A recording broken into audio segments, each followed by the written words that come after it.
Hi, welcome again, guys. Today we'll talk about the famous murder case of Gurugram, Radhika Yadav. एक 25 साल की लड़की जिसे उसके पिता ने ही गोलियों से छलनी कर दिया, 3 गोलियां मारी. अब परसों ये इंसिडेंट हुआ था. अगर आप नहीं जानते हैं तो न्यूज़ में देख सकते हैं. और जो थ्योरीज आई हैं सामने अभी तक, the reason of murder is कि वो पिता अपनी बेटी के प्रोग्रेस से, सक्सेसफुल करियर से खुश नहीं था. The girl was a tennis player. National level पे टेनिस खेलती थी वो. साथ ही कुछ वीडियो एल्बम्स भी उसने शूट किए हुए थे. और पिता का ये कहना है कि लोग ताने मारते थे कि बेटी की कमाई आप खाते हो, इसलिए उस गुस्से में या उन तानों से परेशान होकर उन्होंने अपनी बेटी को मार दिया. ये सिर्फ एक थ्योरी है. एक्चुअल क्या रीजंस थे वो भी सामने आएंगे. But I mean for the first time I am falling short of words. समझ ही नहीं आ रहा मतलब क्या बोला जाए, क्या कहा जाए कि एक 25 साल की लड़की जो अपनी एज की कई लड़कियों के कंपैरिजन में काफ़ी सक्सेसफुल थी, जिसने बहुत कुछ अचीव भी कर लिया था, एक नेशनल लेवल टेनिस प्लेयर जो शायद कल ओलंपिक्स भी खेलती और इंटरनेशनल लेवल पे इंडिया को एक नई पहचान दिलवा सकती थी. She was murdered, a cold blooded murder bye her own father.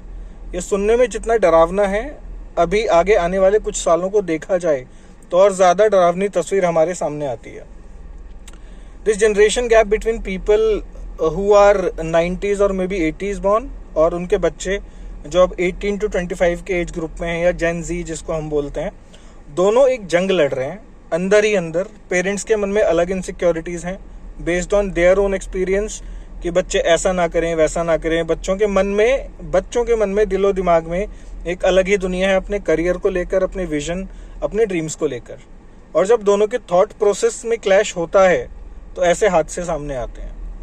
Being the father of a girl child my self, अब बस यही कहना चाहूँगा पेरेंट्स को कि अगर बच्चों को पढ़ाया है, अच्छी एजुकेशन दी है, तो उन्हें आगे बढ़ने भी दें. उनको उनका खुला आसमान दें. भरोसा तो करो आप अपने बच्चों के ऊपर. और अगर बच्चे कहीं गलत जा रहे हैं, कोई गलत रास्ता पकड़ रहे हैं, तो murder is not the solution. मार पिटाई करना सोल्यूशन नहीं है. उनसे बात करो, समझाओ. तब भी ना माने तो दिल पे पत्थर रख के उनको उस रास्ते पे आगे बढ़ने दो. क्योंकि अभी ये 18 to 25 के एज ग्रुप में ना, उनका माइंड उस स्टेज में नहीं है कि वो आपकी बातें, आपकी सिर्फ थ्योरी से समझाई गई चीज़ों को समझे और उस पर अमल करें. वो प्रैक्टिकल उनको करने दो. गलतियां करेंगे, ठोकर खाएंगे तो अपने आप समझ जाएंगे. और जो बच्चे हैं, जो जेन जी के मेरे दोस्त ये वीडियो अगर देख रहे हैं, ये मैसेज उनके लिए भी है कि अपने पेरेंट्स को समझने की कोशिश करो. एक पिता समझो जो इस इंसिडेंट में हुआ, एक पिता जो अपनी बेटी के सपनों को बचपन से उसके साथ जीता आ रहा था, करोड़ों खर्च करके उसको एक टेनिस एकेडमी बनवा के दी थी, सिर्फ इसलिए कि वो अपने ड्रीम्स को अचीव कर पाए. अगर उस पिता ने ऐसा किया तो उसके दिलो दिमाग में, उसके जहन में कितना प्रेशर था, कितना अंदर ही अंदर एक तूफान था, कितनी घुटन थी जो इस तरीके से सामने आई. नो मैटर रिश्तेदार क्या बोलेंगे, दोनों का बॉन्ड बहुत अच्छा था. अगर अच्छा होता तो ये नहीं होता.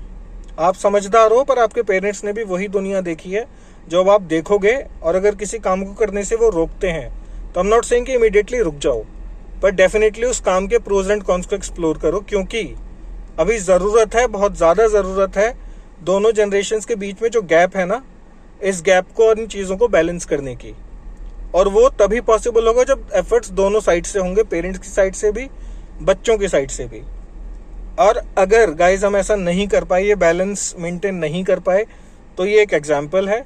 आने वाले सालों में ऐसे हादसे हर दिन हेडलाइंस बनाएंगे. This is it. इस वीडियो का मैसेज अच्छा लगा तो डेफिनेटली शेयर करें, लाइक करें, सब्सक्राइब करें. Thank you so much guys.